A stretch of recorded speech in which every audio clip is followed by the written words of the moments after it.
保姆把自己当长辈，他做完饭，我直接开吃。他指着我的鼻子大骂，你懂不懂规矩？小姑娘家家的，没有出息，吃饭不知道等人吗？我好气又好笑，你又不是我妈，管的还挺多。就在我找理由将他辞退时，我爸却明确拒绝，不顾我的反对，坚持要娶她，甚至他还立了遗嘱，不仅存款都留给他，死后连家里的房子也一并送上。好家伙，这房子的贷款可是我还的呀，还轮不到别人说了算。我爸自从生病后就跟我商量说要找个保姆，其实我早就打算给他请一个人照顾了，是他一直觉得浪费钱不需要，他主动提出，我就理所应当欣然答应了。保姆刘淑芬就是这样进入我家的，她50岁左右，齐肩短发，一双丹凤眼，笑起来还有点妩媚，虽然一直在老家，但皮肤状态不错，看得出很注重保养。她刚来我家的时候，勤快的够呛，把我家里里外外一顿打扫，做饭也很好吃，照顾我爸生活起居也很麻利。每次电话，我爸对她都是一顿夸奖，电话里刘淑芬也很有礼貌，跟我说让我放心，肯定好好照顾我爸，同时也让我好好照顾自己。瞧着过分的高情商。元旦休假我回家，总算是跟刘淑芬见面了，倒是符合我爸的形容，确实干活是把好手，把家里收拾得很妥帖。我也没多想，我说这次放假可以在家多住几天了。话音刚落，也不知道是不是错觉，我瞥见我爸和刘淑芬的脸上有一种难以描述的失望，但是很快我就发现这不是错觉。早上我起来上厕所，我看着小卫室的门虚掩着，刘淑芬不在屋里，大早上她能去哪呢？直到我听见主卧里传来了她说话的声音，站在门口冷了半天，我才回过神来。我真想进去把刘淑芬拎出来，但终究还是悄默默地回了屋。我躺在床上真是彻夜未眠，想起我妈在世时，我爸妈恩爱的场景，心里非常不是滋味。但是别怒归别扭，我妈毕竟已经去世了，作为晚辈也不能挡着我爸追求幸福的路。不过刘淑芬才来我家2个月，就和我爸住在一起，是不是有点太草率？这是怎么看怎么觉得逻辑不通。第二天我陪我爸下楼遛弯，他没带手机，我上楼帮他拿。我一进门就看到刘淑芬拿着我爸手机，鬼鬼祟祟。我家门是密码锁，指纹识别，所以开门没什么声音。柳淑芬一看到我进来，慌慌张张放下手机，继续擦地，还用余光偷偷瞄我，看我有没有异常。我假装镇定，拿起我爸手机，没说什么出了门。我打开我爸手机，弹出窗口页面，排在最上面的是我爸的手机银行。刘淑芬果然不是省油的灯，我把看到的一切告诉我爸，我爸却不以为然，他竟然跟我说打算跟刘淑芬领证。爸，你疯了吧？跟一个刚来咱们家2个月的保姆结婚？潇潇，我知道你很难接受，但是我得对淑芬负责，别保姆，以后叫刘阿姨。我爸对刘淑芬的维护让我大吃一惊，他一个高级知识分子，竟然被一个保姆折腾得5迷3道，爱情真是不简单。我才了解到详细情况，刘淑芬刚来第1个月就求我爸给她女儿找工作，刘淑芬一把鼻涕一把泪，说自己年轻时就没了老公，一个人摆双儿女拉着大，儿子现在没工作，媳妇又怀孕，全家只有闺女争气考上学，眼看毕业了，工作太难找，无论如何求我爸帮帮忙。我爸看刘淑芬实在楚楚可怜，就给老朋友打个电话，突然找了不错的工作。刘淑芬为了感谢我爸，就跟我爸说要一生相许，互相作伴。就这样，我爸跟刘淑芬好上了。人到晚年，枯木逢春。小小，你妈没了以后，我真是很孤单啊。现在我爸话到嘴边说不出口，竟然羞涩的低下头。我看着我爸白了一半的头发，又看看他那犯了错误怯怯的眼神，瞬间觉得自己不会了。爸，咱们也要考察考察，不能这么忙碌。我这么一说，我爸倒是惊讶的抬了抬眼镜，潇潇，你这个想法很危险，你看年纪也不小了。得，明明是说他，怎么扯上了我？虽然我一再强调不能跟刘淑芬结婚，但我知道他根本没往心里去，这刘淑芬绝不简单。事实上，在刘淑芬跟我爸在一起的第2天，他们就领证了。我爸那么说，只是为了安抚我，因为我第2次回家，刘淑芬就藏不住了。刘淑芬先是对我爸改了口，从唐老师变成了老唐，而且堂而皇帝的搬进了主窝。最让我生气的是，他竟然把我妈的东西都清理到了地下室，让我妈的痕迹在这个房间里彻底消失。他还怂恿我爸跟他去拍了结婚照，那幅照片就挂在主卧床头的那面墙上，我看着格外刺眼。刘淑芬一口一个老唐，我爸呵呵呵的答着。刘淑芬在厨房做菜，我爸在后面帮厨，夫唱妇随，好不自在。我在沙发上还没坐热，一个陌生的年轻女人，我竟然自己用钥匙开了门，看到刘淑芬叫了一声妈，又很敷衍了，喊了一声唐叔叔，连看我都没看一眼就回屋了。但是他竟然走进了我的房间，还怒气冲冲的说，这谁的箱子，放我屋里？哦，感情这是鸠占鹊巢，母女俩一起来瓜分我的家。我正要发作，刘淑芬就笑呵呵的过来了，潇潇，你看你常见不在家，空着也是空着，小和尚搬住这儿近。你爸也同意了。面前的刘淑芬自信笃定，老何姑娘趾高气扬，大概他们觉得搞定了这家的老头，就搞定了一切。我笑着说，刘阿姨，我这房间不喜欢别人随便进，我不锁门，是为了您打扫方便，但要是别人住，好歹跟我说一声吧。那女孩炸了，我妈是这家的女主人，你让谁给你打扫房间？我睡着怎么了？我还要说话。我爸咳了咳，是也都别说了。我突然感觉这不是我的家了，这里曾经留下了我们一家3口最温暖美好的回忆，但随着刘淑芬的到来，完全打破了。虽然最后在我的坚持下，刘淑芬的女儿小何还是不情愿地搬到了小卧室，但那凌厉的骂声、重重的关门声都砸在了我的心头，让我难以入睡。而我爸呢，我不想不相信他完全无感，人都说人逢喜事精神爽，他俩新婚样，可我爸的身体却越来越差，人也消瘦了。吃过饭，看周围没人的时候，我悄悄问我爸，刘淑芬对你好不好？结果我爸还没开口，刘淑芬就笑应进来送水果。我爸笑笑说，好呀，现在觉得挺好的。刘淑芬也一脸笑，说晚年陪在我爸身边，真的是缘分天定。说完还得意的看了我一眼，潇潇，你爸对我是真好，你看到我的衣服没？纯羊绒的，6000多呢。你爸说，你妈都没穿过这么好的呢。我看着他那件大红毛衣，气得浑身发抖。我妈姐姐一生，毕生心血都花在她热爱的事业上。我还想跟我爸单独聊聊，问问他到底还记不记得我妈，问问他刘淑芬到底给他灌了什么迷魂汤。但刘淑芬就像膏药一样，走到哪跟到哪。虽然我什么也没问出来，但刘淑芬张牙舞爪的劲，让我十分不舒服。不过他俩现在是合法夫妻，我也不能怎么办。但是家里的这种变故，我可不能什么都不做。好在这是我的老家，也不是白在这生长18年，我还有朋友。周末我把我的闺蜜发小找来，人在外地，交代他们一定帮我留意我吧。我爸是老师，很多还是他的得意门生，安排好一切，我才安心回公司。可没想到还是出事了，刚进我家小区，就碰到了隔壁邻居王阿姨。王阿姨看到我，痛心疾首，你这丫头，亏了你爸这么疼你，老人家去世了，都不见你回来看看，真是没良心。我一听惊呆了，王阿姨，你说啥？我爸怎么了？王阿姨说，你爸半个月前就过世了，全程都是保姆刘淑芬跟他2个孩子操办的，还一顿哭诉，亲生女儿不闻不问，老头子太可怜。王阿姨说完，眼眶都红了，我真是气得浑身发抖。我一路飞奔到家，我的钥匙竟然开不开门，我咚咚敲了半天，一个陌生男对我开了门，你找谁？他一脸不耐烦，我找谁？这是我家，不是应该问你是谁吗？我一把推开他，闯了进去，我大喊着爸，然后冲进主屋。刘淑芬听到声音从主窝走了出来，差点跟我撞个满怀，身后还跟了一个挺着肚子的年轻女人，一看就知道这准是刘淑芬的儿媳妇。不用说，开门的就是他儿子了。我一把推开他，主窝并没有人。刘淑芬，我爸呢？刘淑芬一听我说我爸，坐在地上就开始哭，就是你们在电视上看到的波拉妇女那种有韵律的哭，一边哭一边说，我的命好苦啊，明宽，你怎么这么短命啊？我感觉我脑子腾的一下，完全炸开了。刘淑芬边哭边说，闺女哟，你爸命苦啊，突然脑溢血，没抢救过来，走了。我说，刘淑芬，你放屁，我走的时候，我爸好好的，你赶紧把我爸找回来。刘淑芬继续痛哭，你爸没了，回不来了。刘淑芬，我爸要真不行了，你为什么不告诉我？为什么不通知我？我边喊边冲上去，一把揪住刘淑芬的头发，另一只手用力抓了一把她的脸，瞬间我跟她厮打在一起。刘淑芬的儿子控制住我，刘淑芬一看自己得救了，我被控制了，一副得意，你整天在外地不管你爸，你爸死了你都不回来，你可真孝顺。刘淑芬，你放屁，明明是你不通知我，你安的什么心？你放开我，你不怕我爸晚上来找你吗？没想到我这句竟然起到了作用，刘淑芬的损儿子手一松，我赶紧挣脱了出来。我冷笑道，既然我爸走了，你还在这干嘛？我这才留意到，我家已经完全被刘淑芬占领了。孕妇从主卧出来，显然刘淑芬的儿子儿媳住在我爸的房间，四窝里摆满了他女儿的东西。刘淑芬又重新睡回小卧室。刘淑芬使了个颜色，她那挺着大肚子的媳妇得意的从屋里拿出一张纸，拍在我面前，你看看，这是你爸的遗嘱，上面写着我名下房产归我妻子刘淑芬所有，遗嘱上有我爸的签名，印着一个手印。这根本就不可能，我爸怎么糊涂也不会糊涂到把房子给一个结婚3个月的保姆。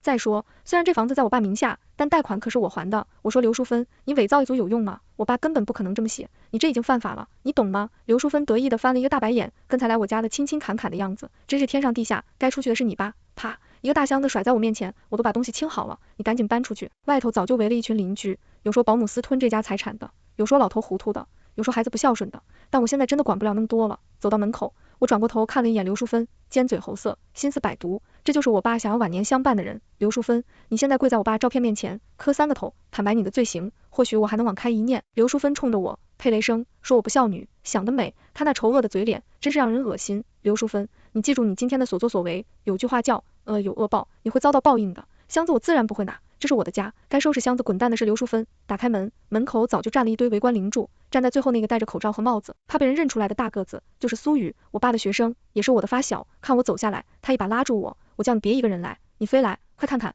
有没有被欺负。苏雨拉着我从上到下一顿看，我抬眼看看楼上的家，使劲拍拍身上的灰。刚刚跟那一家子拉成，真是会气得很。那个住在我家里的3个人，刘淑芬，她的儿子女儿，没有一个人是无辜的，我一个也不会让放过。苏雨深深叹了口气，拍了拍我的肩，安慰着我，我是一个导演，如果我的复仇计划不拍几场戏，真是对不起我的职业。我跟苏雨开车去了一趟医院，出来后，我的闺蜜毛小云也到了，怎么样，都准备好了吗？我问。毛小云眨眨眼笑着说，唐导，我出马你还不放心，一条消息发出去，鱼上钩了。刘淑芬的损儿子名叫王龙，别的本事没有，骗炮倒是一把好手，他妈辛苦骗来的钱，估计都补贴给他了，最近老婆怀孕，这丫可没闲着。毛小云是谁？笑容可掬的外企公关，还坚持平面模特，搜到王龙常常出现的社交平台，毛小云只是到他的页面看了看，王龙就主动开始撩拨，三言两语，鱼上钩了，约了今天晚上洲际酒店，当然地点是毛小云要求的，提前布置好一切，就等演员就位了。晚上8点钟，只见王龙大摇大摆地走进酒店，一眼就看到坐在1楼大厅里的毛小云，一身黑色的大衣里，一件银色的吊带短裙，一双黑色的过细高跟靴，栗色卷曲的头发直到肩膀，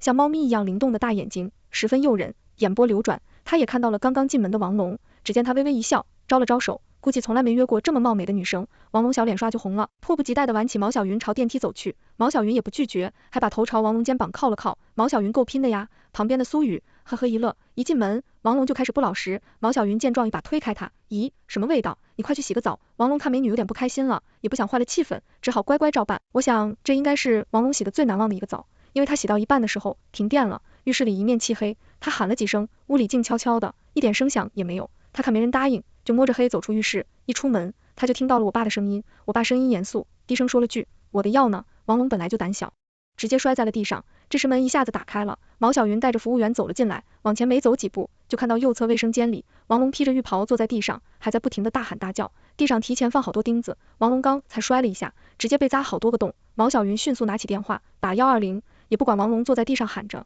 别打，别，老公阴狐混进医院这事怎么能不告诉王龙的老婆呢？毛小云早就用手机录好王龙急不可耐的视频，一条神秘的短信发到刘淑芬媳妇的手机上。当晚刘淑芬和他媳妇急匆匆来到医院，听说在医院两口子就大打出手，当时他媳妇怀孕都7个多月了，在医院里质问刘淑芬的儿子到底做过多少对不起他的事，他儿子倒是有点怕媳妇，一直低着头不敢说话。刘淑芬一看儿子受欺负，竟然跟媳妇吵起来，说还不是因为你怀孕不能伺候我儿子。医院里的护士都听不下去了，纷纷安慰痛哭流涕的儿媳妇，三人吵得不可开交。别急，还有好戏等着他。晚上只有刘淑芬的女儿在家，刚刚客串完我爸声音的声优大叔跑到我家楼道里开始间接性拉渣，有那么半小时，他紧忙回到了房间，给刘淑芬打去了电话。刘淑芬接到女儿连环电话，急匆匆的赶回家，估计这一夜他们一家是睡不好了。接着我把我爸生前吃的药放在了我家门口，第二天刘淑芬一打开门就看到放在门口的一个药瓶，林梢的小伙伴回来说，当时刘淑芬一家惊慌失措，躲着不敢出去了。这么一闹，没过几天，刘淑芬的儿媳妇就早产了，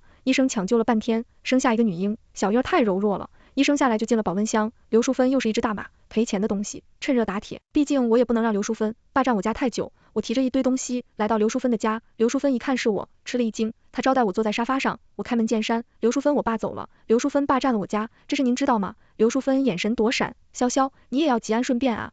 刘淑芬听说我拿后妈，多多给我加一个鸡腿，生怕我个子长不高，当年我爸调到教委，缺管食堂的，我爸推荐了您，一直到退休，你都是食堂的厨师长，我爸对您不好吗？刘淑芬如此歹毒，您为什么要介绍到我家？也是想到以前，我眼眶都红了。刘淑芬叹了一口气，潇潇，我对不起你爸呀。刘淑芬，我现在有事情求您，我爸给刘淑芬的女儿介绍工作，我现在有事情求您，我爸给刘淑芬的女儿介绍工作，我现在就是不想让他女儿在公司待下去。刘叔叔，我知道你有这个本事。听到我这么说，刘叔叔抬起头看看我，吃了一惊，他大概没有想到我会提这种要求。刘叔叔，您跟刘淑芬那点破事我都知道，您猜猜，要是我阿姨知道了会怎么样？潇潇，你胡说什么呀？我笑了笑说，我胡不胡说您心里清楚，我身上背着是杀父夺财的债，您说我会不会拼命？刘淑芬迟早要被判刑的，您真觉得她做的天衣无缝？到时候判您的从犯，您冤不冤啊？刘叔叔彻底呆住了，刘阿姨也快回来了，我就先走了。刘叔叔，我等你的好消息啊。说完，我自顾自离开了刘叔叔的家，我相信他能办到。刘叔叔原名刘大宁，刘淑芬为什么会绑上刘大宁，我不知道，但是我爸死后，他偷偷摸摸到我家，衣衫不整的出我家，再加上送刘大宁出去的时候，刘淑芬换了睡衣，这是我可是在小区物业的监控里清清楚楚的看到了。没过多久，刘淑芬闺女就失业了，我知道我的话在刘大宁那起了作用，最多也只会让他们感觉不顺，那么接下来的一切才真的让他们跌入深渊。事情都进展的差不多了，我给刘大叔结了工资，让他赶回剧组。大叔拍拍我的肩膀，没有要我的钱，说能帮上忙，觉得特别好。当年因为年龄关系，剧组没人愿意要他，但就因为他长得神似我爸，有一种天然的亲切感，以后有戏拍的时候，我都会叫上他。赠人玫瑰，手有余香。一切整理完毕，我回到医院，我爸还躺在病床上，他已经昏迷了很久，但是好在病情控制住了。小苏大夫，也就是我的发小苏雨说，这2天我爸应该能醒过来。忙了这么久，借着我爸生病，我也停下来，坐在我爸身边，日夜陪着他，才发现他一下子苍老了好多。那是一天的清晨，小苏大夫来查房，我爸缓缓地睁开眼睛，他的手指动了动，发出了一点声音，潇潇，唐老师醒了。我当时还在一个电话上，嗖的一下子冲到我爸面前，我爸看到我，眼泪止不住的往下流，憋了这么多天，我一下子就扑到我爸身上，大哭了起来。爸，你真是吓死我了，你要是真没了，我可怎么办啊？我已经没有妈妈了，我不能再没有你。我爸手指动了动，估计是想抱抱我，但是他的手还抬不起来。一堆医生冲了进来，马上给我爸进行全方面的检查。小苏大夫拉拉我说，老师很稳定，不用担心，只要情况保持住，过不几天就可以开口说话了。我爸起死回生，其实多亏了苏雨。那一日，刘淑芬送我爸到医院，当时我爸已经很危险了，长期营养不良，非常消瘦，脖子上还有勒痕。我爸心脑血管一直也不好，从身体的情况来看，已经停药至少半个月了，所以这一次才会用脑血栓。恰逢小苏大夫值班，他看到奄奄一息的我爸，说马上要进行手术抢救，让家人在手术责任书上签字。但是刘淑芬却说手术风险太大，不想让老头受罪，这摆明了就是放弃我爸。苏雨早就听我说过，刘淑芬跟我爸的事非常警觉，马上给我打了一个电话。我当时在外地拍戏，一听我爸生命垂危，放弃抢救，我真是气得浑身发抖。我马上告诉苏雨，不管他们签不签字，一定要全力救我爸。仇恨的种子一旦在心里扎了根，就会疯狂滋长。我爸教我善良，但善良可不是软弱可欺。我告诉苏雨，我爸和刘淑芬现在是合法夫妻，如果我爸得救了，还要回到那个贼窝，还不如告诉他我爸已经走了。但凡刘淑芬一家能谨慎点，这个计划都不能成型。但是刘淑芬跟她的儿子女儿听到我爸过世，就在门口看了一眼，连头上的白布都没有揭开。我妈生前是医生，当时的医院就是捐献遗体，支持医疗事业。那时候为了支持我妈，我爸和跟我也一起签了捐献证书。当苏雨拿着捐献单找到刘淑芬时，我让她给了刘淑芬3万块钱。苏雨的解释是，按理说是捐献，没有钱的，这是特批奖励，所以不要声张，不是每个人都有。刘淑芬一看有钱，按耐不住兴奋，点头如捣蒜，竟然笑出了声，完全不顾她那可怜的丈夫，已经冷冰冰的躺在了太平间。有句话说，欲要使其灭亡，必先使其疯狂，就让刘淑芬彻底疯狂吧。看似得到了一切，却没想到危险正在临近。当天晚上，我连夜飞回老家，一直在医院陪着我爸，但我爸的情况太差了，多少次在死神的边缘徘徊。小苏大夫说，就算是醒来，可能也是半身不遂了。本来我当时就想报警，但想了想，现在我爸什么都说不出来，根本没办法指认刘淑芬。况且他们是合法夫妻，在任何证据没有的情况下，很难剥夺他的探视权。如果他还要害我爸，那真是防不胜防。我暗暗的发誓，一定要刘淑芬血债血偿。还好过了几天，我爸总算稳定了。我爸醒过来后，我马上报案，警察给我们录了口供后，马上立案侦查，丝毫没有拖泥带水，因为证据链已经很清晰了。警方立马把刘淑芬一家抓获，等待他们的将是法律的严惩。后来我才知道，刘淑芬其实是惯犯，她专找顾寡老头照顾，偷钱偷东西都是经常事。如果是身体特别差的，她一般都会虐待老人，不给吃药，这样没几天老人没了，她干了几天，雇主却会给1个月的工资。但是这来钱还是太慢了，直到来到我家，他看我爸心思简单，竟然起了这种胆心，包括那里遗嘱。我爸说他根本没有立过。刘淑芬后来交代时，我爸昏迷中案的手印根本就是伪造的。